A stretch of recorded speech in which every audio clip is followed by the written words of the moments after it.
Hey friends! John here, and welcome to The Martial Actor. Today we're going to be going over how to develop your character in 3 steps. Character work is one of my favorite parts of acting. Figuring out what makes a character tick, why they do what they do, and really learning how to embody a character in a sincere and non-judgmental way is so much fun. So, let's dive right in. Step number 1 is to do your research. Now, a lot of actors I know will read only their lines or only the scenes that they're in, and I'm going to tell you right now that that's lazy.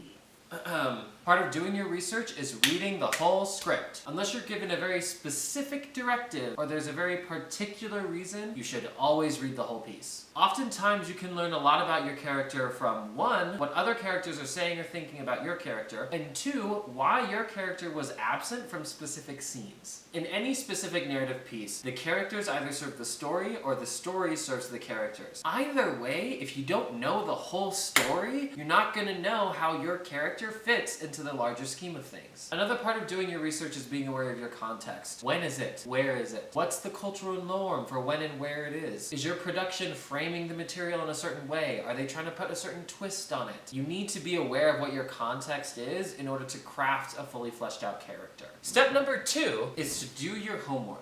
Now that you've done your research, you can move on to actually building your character. Now, I could go into a whole nother video about different ways to do your homework, but I'll cover some of them here. First thing is, what's your backstory? Where did your character grow up? What's their family like? Where are they from? How old are they? 2 is, what are your characters' relationships? What are their relationships with the other characters in the show? What are their relationships with characters outside of the show? What are their most important relationships? What are their relationships filled with the most conflict? Specifically when it comes to relationships with other characters in your show, I always like to figure out what the power dynamic is. Is my character in a position of authority above them or below them? Why is that? Are they satisfied with that? Do they want to be there? Do they not want to be there? Figuring out your power dynamics between characters on set or on screen can really provide a lot of clarity to the audience, and it can provide you as an actor a lot of ammunition for choices to make in a scene. 3, what is your character's physicality? This is one of my favorites. I always figure out how my characters walk and talk, specifically how they walk and talk differently from me. What's important here is that you're making strong choices, but it's also very important that you respect the source material. What I mean is you don't want to make any decisions about your character that clash with the research you've done in step 1. For example, if in the script your character states that they are a vegetarian, but then you make a choice that you want to eat a stick of jerky during one of the scenes, that's obviously conflicting with the source material, and that's not good character work. Another thing you want to figure out is subtext. Once you have your lines memorized, you need to make the decision about what your character is trying to communicate with those lines. What's the meaning behind them? Step number 3 is to connect and commit. Once you've done your research, once you've done your homework, and you're in rehearsal or you're on set, the most important thing is to connect with your body and connect with your partners. It's always nerve-wracking the first day that you're on set or the first time that you're in rehearsal. As long as you've done all the research and you've done all the homework, all you have to do is connect and commit. So just connect to your body and trust yourself, connect to your partners and trust them, commit to the work that you've done in steps 1 and 2, and you'll be good to go.